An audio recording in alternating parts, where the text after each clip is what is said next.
আমার ছেলে আসার আগে কালকে রাত 12টা পর্যন্ত সে প্র্যাকটিস ছিলাম।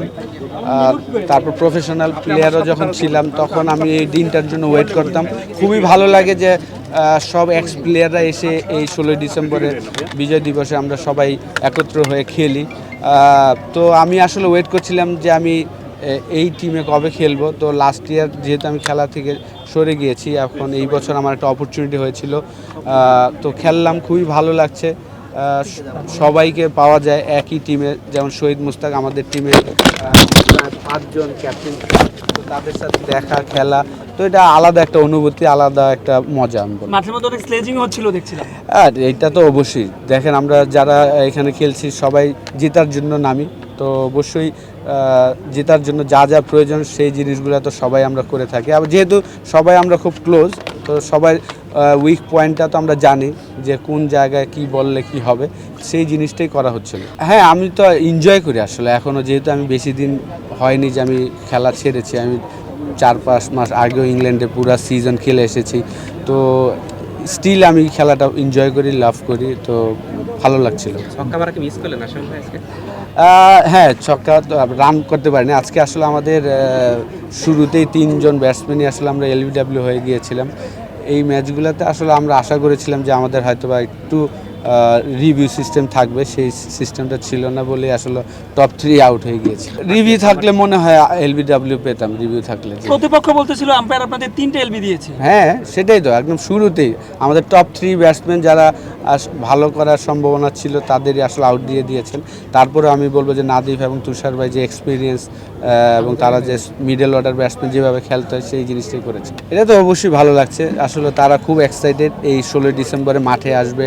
লাস্ট 3-4 দিন ধরেই তাদের বলছিলাম যে তোমাদের 16 তারিখ নিয়ে যাব, এবং আমার ছেলে আসার আগে কালকে রাত 12টা পর্যন্ত সে প্র্যাকটিস করছিল যে মাঠে এসে সে ব্যাটিং করবে।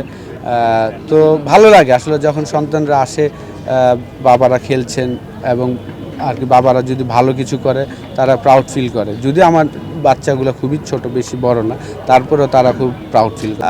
দেখেন আমরা জয়েন্ট ফ্যামিলি। আমার বড় ভাইয়ের ছেলে তানজিল, সে কিন্তু বিকেএসপিতে আছেন, ক্লাস 9-এ পড়ে, লেফট হ্যান্ডি ব্যাটসম্যান। তো যেহেতু আমরা জয়েন্ট ফ্যামিলি, আমার ছেলে কোভিডের সময় হয়েছিল, তো আমি প্রচুর খেলা দেখি। তো আমার ছেলে মেয়ে আমার সাথে বসে বসে সব খেলাই দেখেন, তো তারা এই কারণেই এনজয় করে। তো এখন দেখা যাক তারা কতদিন এই জিনিসটা ভালোবাসে এবং এনজয় করে। যদি তারা খেলতে চায় অবশ্যই আমরা তাদেরকে সাপোর্ট করব। আসলে ব্যাটিং করতে বেশি ভালো লাগে নাকি ব্যাটিং শেখাতে বেশি ভালো লাগে? দুইটাই এনজয় করি। ব্যাটিং করতেও ভালো লাগে, ব্যাটিং আর কি তাদের যদি কোনো টিপস দিতে পারি সেটাও ভালো লাগে। দেখেন এটা টোটালি ফ্র্যাঞ্চাইজি একটা টুর্নামেন্ট। এখানে আসলে ফ্র্যাঞ্চাইজি ওনার বা টিম ওরা যে চিন্তাটা করবে সেইভাবেই আসলে যাবে। কিন্তু ক্রিকেট বোর্ড থেকে যদি সিলেক্টররা যদি জাস্ট ফ্র্যাঞ্চাইজিদের সাথে একটু বসে, কোচদের সাথে যদি বসে তাদের প্ল্যানটা বলতে পারে, এবং কোচরা যদি একটু দেশের স্বার্থে যদি চিন্তা করে, আমি মনে করি যে এটা একটা ভালো উদ্যোগ হবে। কারণ ওয়ার্ল্ড কাপে আমরা যাদের নিয়ে প্ল্যান করছে সিলেক্টররা বা আর কোচ ক্যাপ্টেন যারা চিন্তা করছেন, তাদের যদি সবগুলো ফ্র্যাঞ্চাইজি ক্যাপ্টেন বা কোচদের সাথে একটু বসে তারা যদি আমাদের চিফ সিলেক্টর ওনারা বা বোর্ড থেকে যদি একটু ইনফরমেশন দিতে পারে যে এই প্লেয়ারগুলোকে এই পজিশনে, জানি যে এটা পুরোপুরি ফ্র্যাঞ্চাইজির হাতে, তারপরে দেশের স্বার্থে যদি এটা করা যায়, আমি মনে করি যে যেহেতু সামনে বিপিএলের পরেই ওয়ার্ল্ড কাপে ভালো করতে হলে আমি মনে করি যে এই মঞ্চটা খুব ইম্পর্টেন্ট।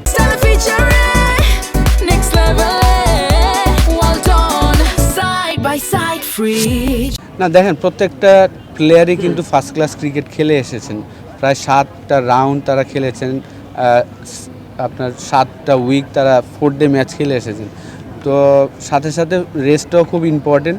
তো প্রত্যেকটা প্লেয়ারকে ওই রেস্টটা নিয়ে যেন বিপিএলে তারা একদম রেডি টু প্লে এনার্জি থাকে, সেই কারণেই কিন্তু প্রত্যেকটা ফ্র্যাঞ্চাইজি একটু লেট করে শুরু করছেন। আর ন্যাশনাল টিমের আমরা 7-8 জন প্লেয়ারকে নিয়ে কিন্তু ন্যাশনাল টিমের কোচ আমরা কিন্তু আলাদা 1.5 ঘন্টা 2.5 ঘন্টা করে প্র্যাকটিস করিয়েছি। যদিও সবাইকে নিয়ে করা হয়নি, তারপর আমি মনে করি যে যেহেতু ন্যাশনাল টিমের প্লেয়াররা অনেক ব্যস্ত ছিল, লাস্ট 2025 সালটা তারা প্রচুর ক্রিকেট খেলেছেন, মাঝে মাঝে ব্রেকেরও খুব প্রয়োজন আছে আমি মনে করি। হ্যাঁ, আপনি যেটা বললেন যে বিপিএলের আমেজের জন্য অবশ্যই ঢাকা অলরেডি শুরু করে দিয়েছেন শোয়েব আখতারকে নিয়ে এসে, কিন্তু তারা অলরেডি বিপিএল যে হবে সেই আওয়াজটা দিয়ে দিয়েছেন। তো এই সময়টা আমি মনে করি যে প্রত্যেকটা ফ্র্যাঞ্চাইজি হয়তো এই কাজগুলো হয়তো করবে।